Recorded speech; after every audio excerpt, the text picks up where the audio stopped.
हरियाणा के गांवों में पंचायत चुनाव को लेकर माहौल काफी गर्म है। गांव में चौपाल पर सुबह से ही रौनक लगने लगती है और चुनाव की चर्चा ग्रामीणों के सिर चढ़कर बोल रही है। जनता टीवी की टीम ने हिसार में चुनावी मिजाज को जाना, क्या कुछ कहा गांव के लोगों ने, आप भी देखिए। आगे पंचायती चुनाव होने हैं, इसको लेकर यहाँ अलग अलग गांव के लोग यहाँ मौजूद हैं। तो गांव में कई तरह की समस्याएं होती है, पानी की और तरह की रोड की भी समस्याएं, कई तरह की समस्याएं होती है। आज हमारे साथ ये सभी लोग अलग अलग गांव से आए हैं, तो इनसे जानेंगे किस तरह की गांव में दिक्कत है, क्या क्या आगे समस्याएं दूर होनी चाहिए। तो आपका नाम जी? मेरा नाम ओम प्रकाश है। मैं गांव रायपुर से बिलोंग करता हूं। और जिस प्रकार से पंचायत चुनाव फरवरी 2021 में होने चाहिए थे, लेकिन अब देखिए आप, सितंबर 2022 समाप्त हो गया, तो लगभग पौने 2 साल हो चुके हैं। सरकार ने सरपंचों से सारी पावर खरीदी, वापसी ले ली।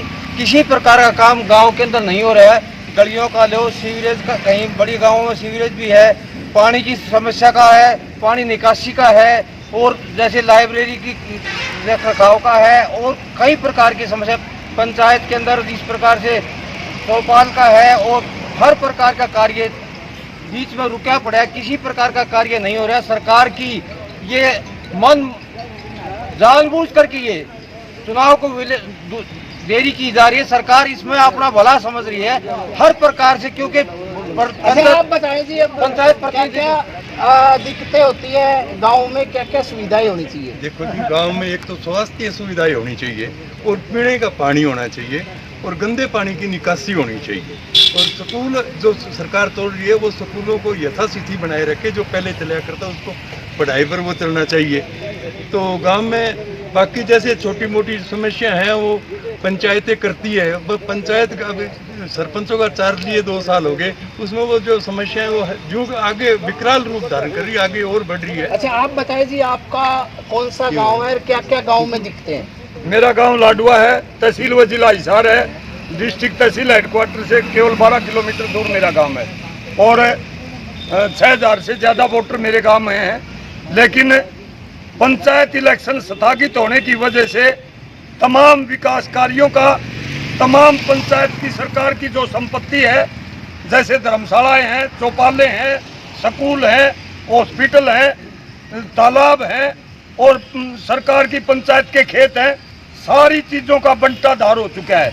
ये सरकार ने परिप्लान घोषित इमरजेंसी लागू करके खास करके देहात के गांव के विकास को खत्म करने का काम किया है। मैं ये बात कहने से गुरेज नहीं करूंगा।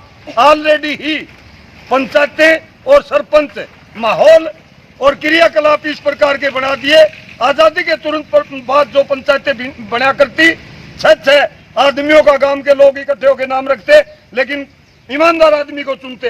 अब तो सेक्रेटरी बनते हैं, सरपंच जो बनते हैं सरकार के सेक्रेटरी के रूप में काम करते हैं।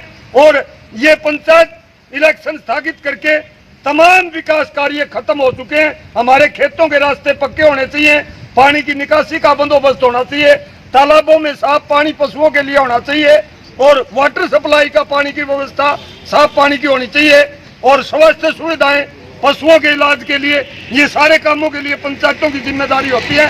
तमाम कामों का बंटाधार हो चुका है। गांव उजड़े से प्रतीत होते हैं, रहने के लिए मन नहीं करता। सरकार की ये नीतियां ये जिम्मेदार हैं। अच्छा, हमारे साथ और भी गांव के लोग हैं। आप बताएं कि आपका गांव कौन सा है? अगर पंचायती चुनाव होते हैं तो किन किन मुद्दों को लेकर, मतलब किसी भी प्रतिनिधि को चुनाव लड़ना चाहिए? मैं सतबीर सिंह रोहिल, गांव भिवानी रोहिला से हूं, और मैं ये कहता हूं कि जो यह सत्ताधारी पार्टी बीजेपी है, इसका गांव में जनाधार खिसक चुका है, और ये डर के मारे गांव में जो पंचायत है, पंचायतों को चुनाव नहीं कराना चाहती। ये अपने आदमी सरपंच और जिला पार्षद बनाना चाहती है, और इसको बीजेपी को अपना जनाधार खिसके हुए दिख रहा है। इसलिए चुनाव को आगे सरकारी है। और आज गांव में सब कुछ तहस नहस हो चुका है। गांव में गलियों का जो खास तौर पे बुरा हाल है। अच्छा, आप बताएं कि अगर किसानों को पीने का पानी और सिंचाई का पानी पर्याप्त मिल रहा है? नहीं जी, अभी तो इस सरकार के अंदर हमारे यहाँ, मेरा नाम पहले तो मैं बता दूं सतबीर डूटी, मेरा हिसार जिला से हूँ, गांव फ्रांसी से। तो इससे पहले तो एक हफ्ता चला करती थी जी। हमने प्रोटेस्ट करके यहाँ धरना प्रदर्शन करके जो अभी 15 दिन चलने लगी है। तो सिंचाई तो हमारा बिल्कुल ही, मैं पहले ही बता चुका हूँ, ड्राई एरिया, सिंचाई का पानी हमें बहुत ही कम मिल रहा है। रही बात पंचायत की, तो ये सरकार जो है जानबूझ करके, जैसा कि आपको ही पता है, मीडिया के माध्यम से मैं बताना चाहता हूँ कि सरकार है ये आगे से आगे, क्योंकि बीजेपी सरकार को ये पता है कि गांव में आपका जनाधार आप खो चुकी है। और रही बात आगे, जब भी ये सरकार चुनाव कराएगी, मुझे तो लगता नहीं ये जल्दी कराएगी, लेकिन जब भी कराएगी तो मैं तो ये सोचता हूँ कि गांव के अंदर ऐसा सरपंच चुन के आए जो गांव का साझा हो, 36 बिरादरी का हो और गांव के विकास के लिए तत्पर तैयार रहे। और मैं मेरे गांव के लोगों से भी यही कहना चाहता हूं कि ऐसे व्यक्ति को आप गांव का सरपंच चुने जो पूरे गांव का काम और विकास कार्य बिना भेदभाव के करे। और अब इस सरकार में जो सरपंच बने हुए हैं वो तो बीजेपी की कठपुतली बने हुए हैं। वैसे 2.25 साल से विकास के कार्य रुके हुए हैं, 4 सरपंचों से ले रखा है जी। यही गांव के लोगों ने यही बताया, पिछले 2 साल से चुनाव न होने के कारण विकास कार्य रुके हुए, क्योंकि सरपंचों की जो पावर है वो चली जा चुकी थी। ऐसे में पीने के पानी, सिंचाई की पानी और सड़कों की काफ़ी दिक्कतें हैं। ऐसे में ग्रामीणों ने यही बताया कि जो ऐसे प्रतिनिधि को सरपंच चुने जो गांव का विकास करे, हर तरह का विकास कार्य में अपना योगदान दें। प्रवीण कुमार, जनता टीवी, हिसार।